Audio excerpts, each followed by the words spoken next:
కానీ ఇప్పుడు వృద్ధుణ్ణైపోయాను, బడలిపోయాను, 100 యోజనములు దాటలేను.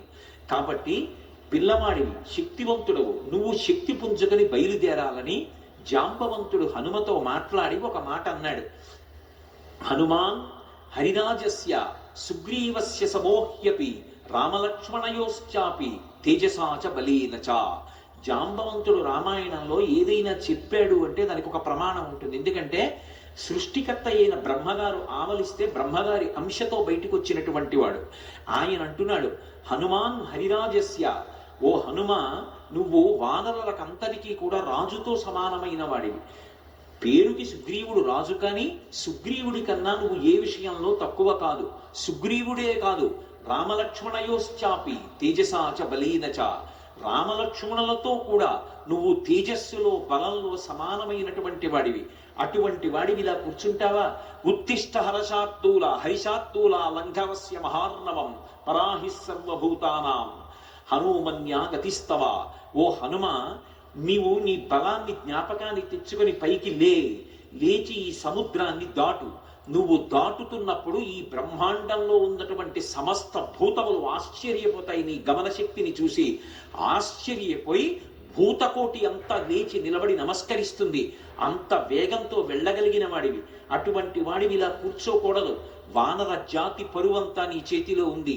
నువ్వు ఇవాళ వెళ్ళి సీతమ్మ దర్శనం చేసి వచ్చి ఆమె జాడ తీసుకొస్తే మనం వెళ్ళి మళ్ళీ సుగ్రీవుడికి చెప్తే, సుగ్రీవుడు రాముడికి చెప్తే, రాముడి వలన ఉపకారం పొందినటువంటి సుగ్రీవుడు ప్రత్యుపకారం చేశాడనేటటువంటి మాట నిజమవుతుంది. లేకపోతే మన ప్రభువు పరువు పోతుంది. ప్రభువు చేత పరిపాలింపబడిన వానర జాతి పరువు పోతుంది. ఇంతమంది పరువు నీ చేతిలో ఉంది.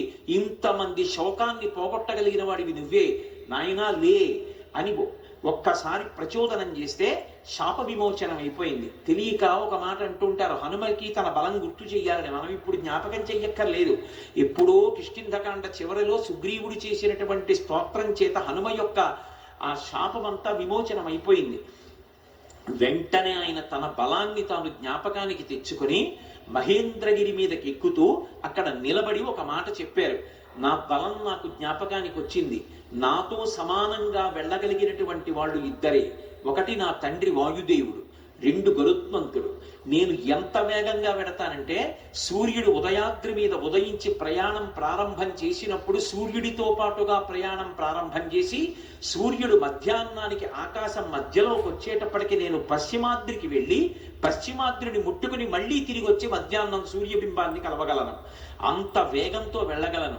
సముద్రం మీద నేను వెడుతున్నప్పుడు నా వేగాన్ని తట్టుకోలేక నా తొడల యొక్క వేగానికి సముద్రాన్నంతటినీ చాప చుట్టినట్టు చుట్టి నీటిని పైకెత్తి తీసుకుపోగలను.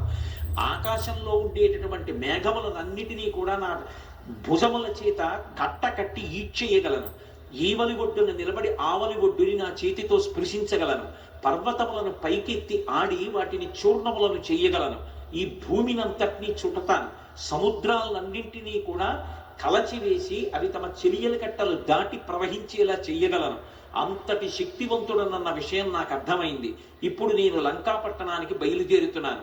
మీరు నిశ్చింతగా ఉండండి మహేంద్రగిరి మీద నిలబడి సవేగవాన్ వేగ సమాహితాత్మ హరిప్రవీర పరవీరహంత మనస్సమాధాయ మహానుభావో జగామలంకాం మనసా మనస్వీ అని పూర్తి చేశారు మహర్షి కిష్కింధకాండ. ఆ హనుమ